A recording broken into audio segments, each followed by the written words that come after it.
And we are live. Hey guys, this is Ruben Dua from Dubb's podcast Connection Loop. And I'm here with Bill Wooditch, and we're going to get into a topic that is very uncomfortable for a lot of people to talk about, but in fact, it should not be.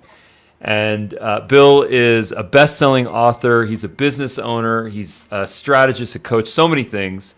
So Bill, let's get into this. If you could just start with a short bio on yourself, and then let's get into the topic.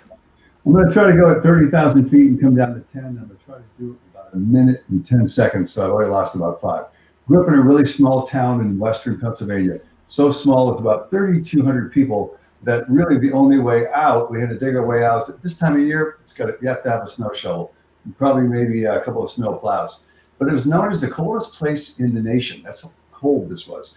That was a great incentive for me, Ruben, to think, is there a way out of here? You turn on the TV this time of year, you see football games, you see the Rose Bowl in California, you think, man, there's got to be a better way. What price do I have to pay to get there? So my price in the education was pretty expensive. I went to a factory, grew my hair, smoked cigarettes, didn't want to go to college, thought I was going to be cool. I was a rebel without a clue. And what I did is to learn humility and to learn what it is that I really needed.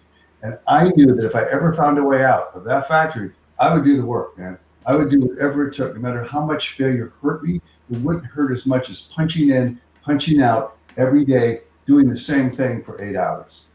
Parents gave me a break, sent me to school, learned how to learn, became the top salesperson at Liberty Mutual, became the top salesperson at another brokerage firm 2 years later, and decided, let's see how good I really am. Let's see if I can go across this tightrope without a net. Started my own company 27 years ago, and now I'm on with you.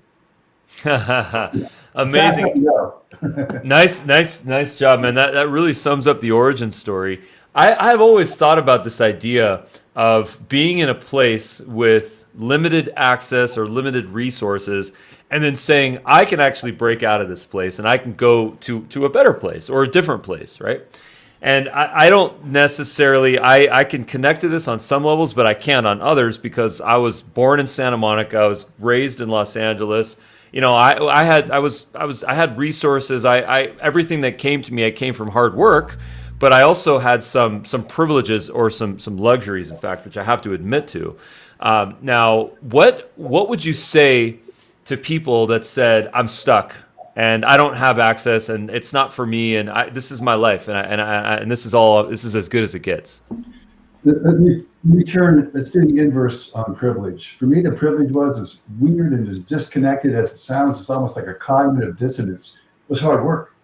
The work ethic that was instilled in me at a young age that I hated, detested, wanted to get away from, that served me later in life because when you're in the field of engagement, no matter what you're doing, there's going to be a place where somebody quits. That one will be me. So I just learned at that point that if I couldn't outsmart, I would outwork, couldn't outwork, I'd outsmart. We all get stuck. You might have started at a place that had a level above mine. But what you did to get to that next level and the level after, well, at every level, man, there's a devil. And you learn to do whatever it took to get there. We get stuck because of our ego. You see, we don't want to get hurt. We don't want to get rejected. We get to a certain point, we think we're okay. We got the Corvette, got the Ferrari. We think, you know what, we don't want to take rejection anymore because our ego tells us, and society is now informing us, we're good because we see it in the material representation.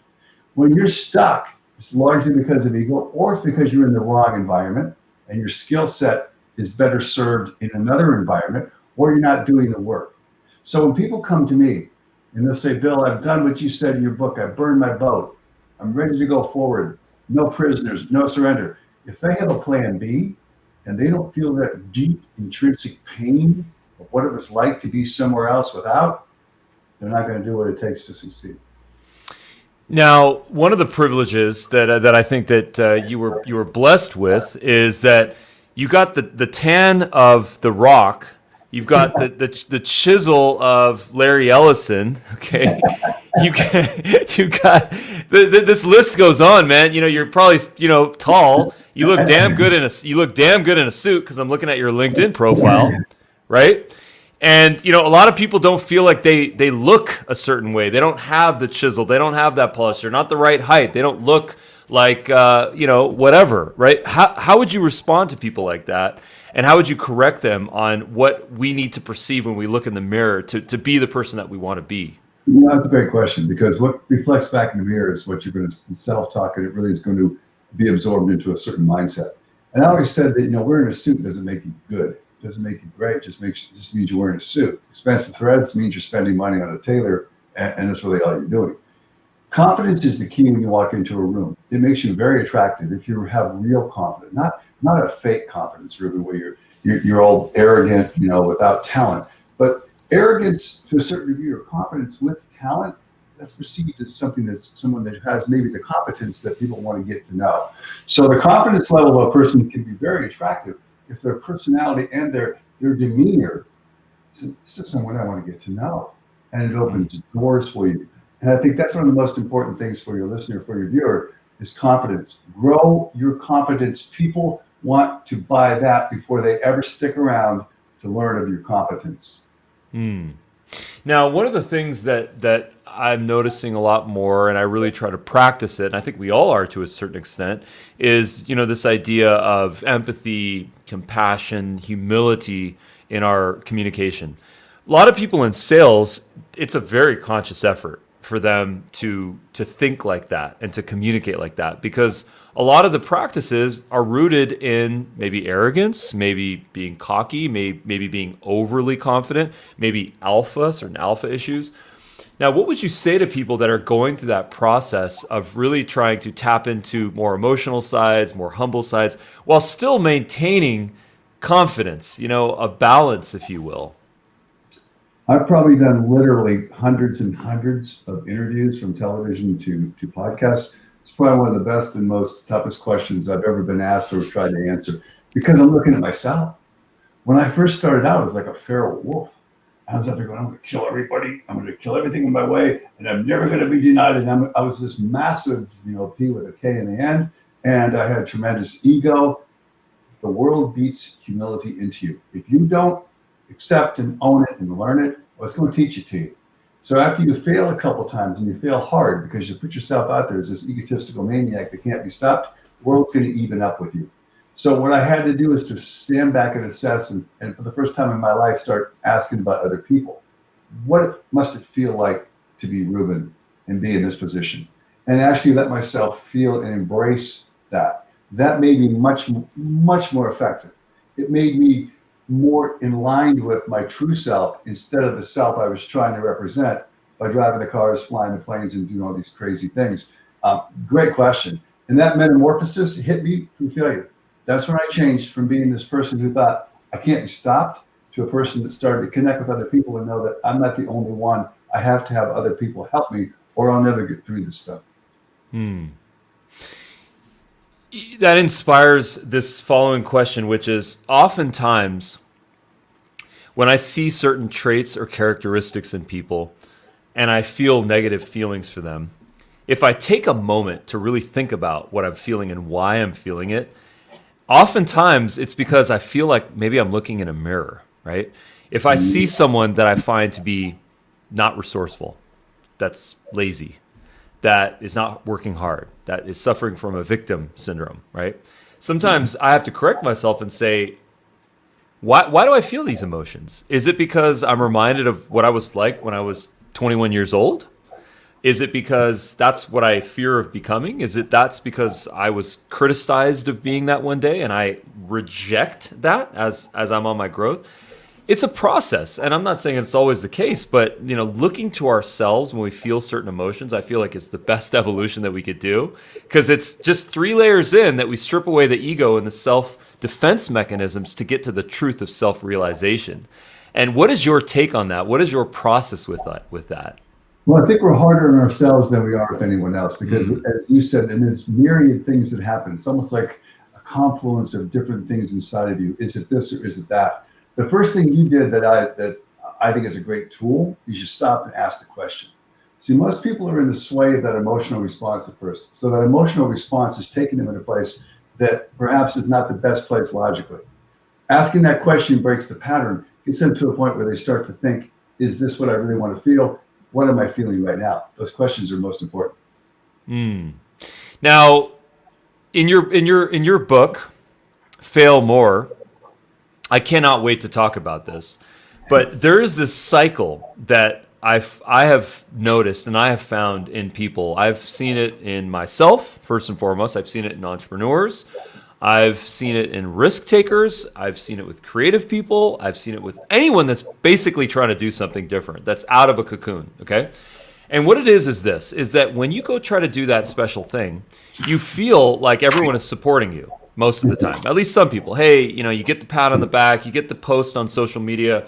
Awesome that you're doing this cool new thing. We support you. The problem is you're learning and you haven't maybe, spent the 10,000 hours, whatever it takes to actually become an expert in that and to succeed. And maybe you fail. Chances are you do. Let's say it's a 90+% chance of failure on that first thing, right? Now, then you go and do it again. Okay, the support is a little bit less. Okay, and then you do it maybe a third time. The support is a little bit less.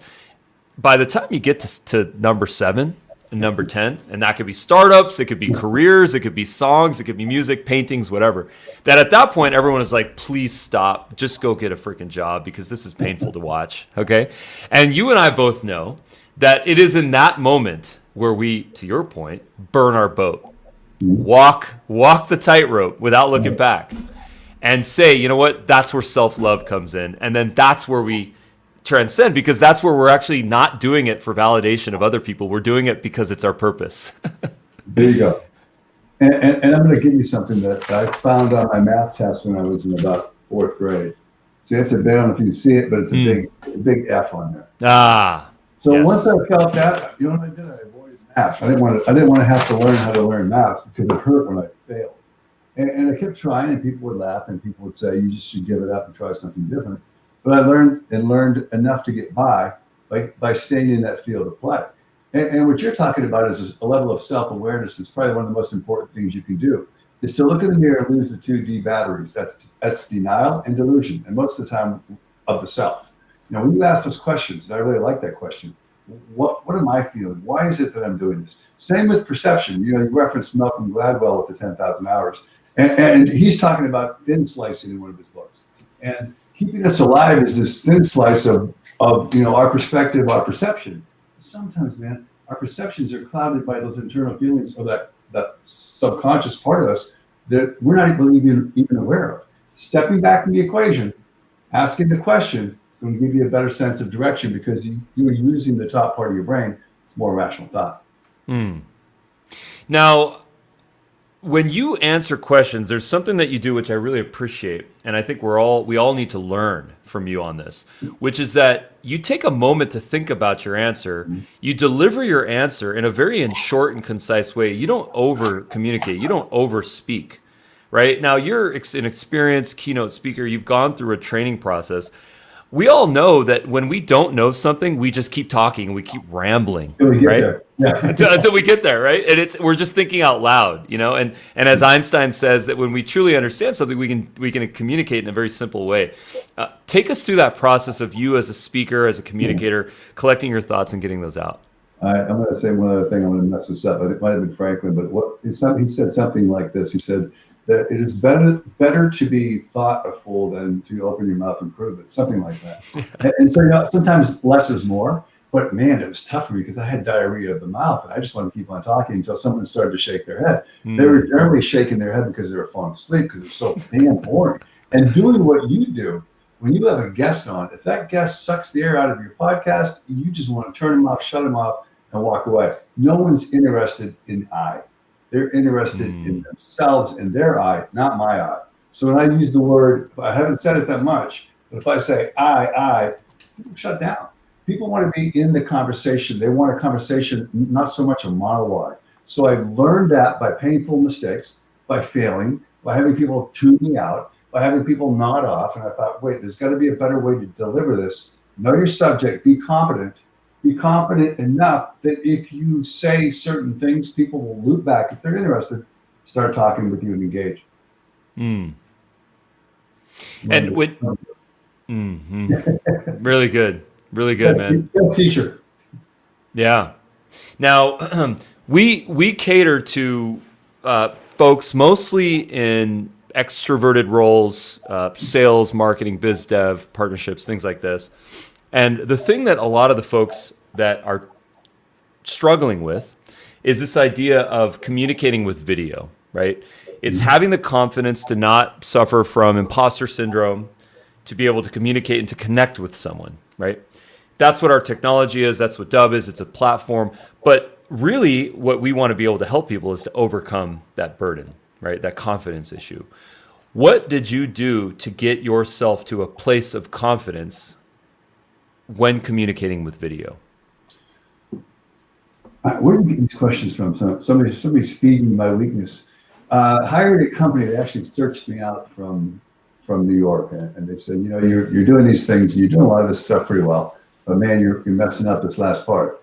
And so when the red light goes on, it's a whole different change of pace. It's a tone, and it's the way you're changing. Instead of worrying about what's coming back and thinking about what you're saying to hear it, you're actually talking with or as if it's another person instead of just the camera. So that is like you said, the 10,000 hour, that is a lot of practice. It's a lot of practice in the dark place you don't want to go. That's making the sausage instead of just showing the sausage out for sale. That's the dirty stuff where you break your nails. You've got to do the work. You've got to be invested and immersed.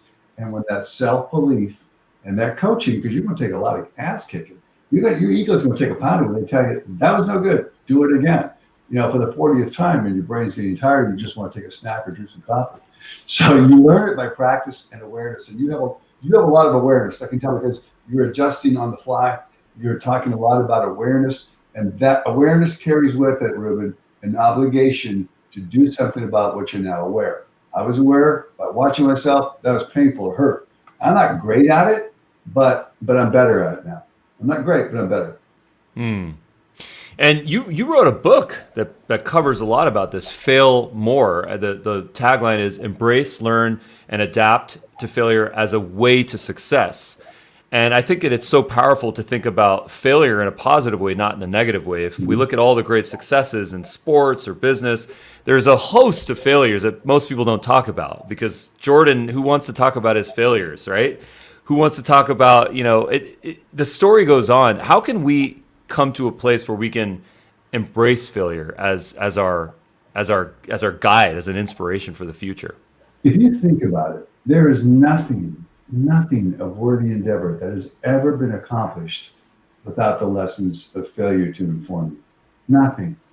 And the more you climb the ladder, the more you strive for to create a better lifestyle for your family, for yourself, your loved ones, you're going to be encountering failure. And how you adapt and how resilient you are and what you can learn from it. You know, if you don't learn from the lessons that failure is going to dole out, well, it's just an experience. All it is a time suck. So you've got to learn to embrace that feeling, embrace the failure for what it is. No one ever loves losing. No one loves to fail. When that thing, that thud, that no comes across the bow, ask those questions. What did I learn from this? What can I do differently? How can I adjust and do it? It is a matter of repetition. It is a matter of willingness to get out, engage, and try. And in fact, you were on the Steve Harvey show to talk about this stuff. Now, I got to say, I love this guy. Watching his clips, he is so down to earth. He is so real. And talk about a failure to success story. If I'm not mistaken, he was living in a car for a good amount of time. He was. You know, the inside story that's really cool. It took about 5 hours to get to him because there was a bunch of different people, and I was in room 12. It's my favorite number. And when I got to him, they did my hair twice, and I'm like, don't do my hair. My hair's good enough as it is. But they had to do your hair twice, and so the build up to get there was pretty, it was pretty intense. And I'll tell you what I thought to myself. It's a good takeaway. I had the same coaching company that had helped me so much with, hey, you got to stop and do this, and do this in the camera. And they had this script they wanted me to do with Steve, and they wanted me to say that the only thing that separates you from other people, and I said, I'm not going to say that to Steve Harvey because that's just not the truth. I threw the script out, walked on stage. He pulled me aside and said, I want you back. And I went back 3 times. He's the coolest person, the most real person sitting next to him. You can feel the greatness. You really can.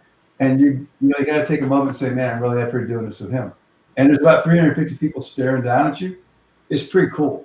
So if you don't have confidence, if you don't believe in your message, if you don't keep your message nice and tight, don't try to go out there and try to please everybody. Stay tight, on point, and deliver it with that empathetic sway. you will do well. If you try to be something different, try to be good out of your skis, you're going to mess up. That's my short little clip notes on that. Please everybody. That's a dangerous thing. You mentioned that. Pleasing everybody. Where does that come from? Who wants to do that, and why do they want to do it? We have this intrinsic thing, and it goes back to the days when the cavemen. If you didn't try to stay together in a group, if you cut yourself out, you were ostracized. You saber-toothed tiger, a warring tribe, it wasn't going to end well for you. So trying to please people was part of being part of the group. So the more people look to you and please and conform, you feel very safe. Your brain's number one function is to keep you safe. It feels very safe when there's comfort, when there's a lot of good things that people like and say, okay, you're safe. You start sticking yourself out there, making those points that make you something on the radar that people might detract from or knock down or want to. That's where people get it wrong. You've got to have your points, deliver them with, be respectable, do it with class. But man, when you start to fall into line with everybody else and follow that cauldron of comfort, you're going to end up losing. That's so interesting, man. Neil deGrasse Tyson talks about why dogs or cats are cute, mostly dogs, why dogs are cute. And the reason why dogs are cute is because in that time period that you speak of, when there was wolves that would come close to humans, close to the fire, if the ones that were the most attractive or cute, non-threatening, were the ones that would get more food. A bone would get thrown at them, right? And if you fast forward thousands and thousands of years, you get a cute dog, in fact, a domesticated pet, which is adorable, that of course we want to snuggle with and give treats to. And isn't it interesting how human beings, we suffer sometimes from this main mindset where our goal is to be accepted by people, by everyone, as many people as we possibly can be, to your point. And as a result, unfortunately, we can't make impact. That you're not different if you do that. You're not a leader. You're not Bill on this stage that I'm looking at, I'm going to jump in and insert something as a slice in here. It's your show, but I have to say this to you. It's almost like Pavlov's dog. And the dog, you ring a bell, the dog salivates, and we feel good if we get the certain response and it comes back on a feedback loop. But what you've done, and I think one of the key to any types of human connection, is it sounds like you have you're very well read, you're very well formed over a number of different subjects. And when you can do that for your listeners or the viewers, when you can do that, you can talk with people about different things. Yeah, the wolves, that was what it was like to be this way, and that's maybe why we're like this. And you're up into mastery in 10,000 hours. Yeah, that's a lot, but man, that's what it takes. And that's just, so you have a connection with somebody instead of showing up and saying, I want to sell you something, or here's what I got, what do you think of me? You're actually having a conversation and people can relate to that. That's why I think learning over a long, diverse bandwidth over just 20 feet deep is a much better way to learn. Nice. And you have a lot of content around this. So where can people learn more about you, website, your book? Give us some links, some social handles. BillWooditch.com is my website. And thank you for telling me that part of it's not working today. Bill Wooditch, so many people are coming on because they knew I was going to be on your show. BillWooditch.com and at Bill Wooditch, WOODITCH. Okay, got it. And that's your social handle. And then where can folks find your book? Well, in the day when Barnes and Nobles were open, I think I still might be open in some places, right? You could walk into a Barnes and Noble, but the best place to get it is on Amazon. And there's an Audible version as well. It's also done in Spanish. Penguin picked it up from McGraw-Hill and did a version in Spanish as well. So it's pretty much on Amazon is where you would get it. Amazing, man. Well, listen, Bill, I really appreciate the time here. Keep sharing your light and teaching us, guiding us on this path. We'd love to incorporate you as part of the larger, Dubb community of people in sales and marketing. So stay tuned for some more ops that we have, maybe a webinar, maybe an action summit speaking gig. So look forward to it, man. Thanks again, Bill. Hey, I enjoyed meeting you. You were great. Thank you. Thanks so much, man. Stick around. I'll share some notes with you.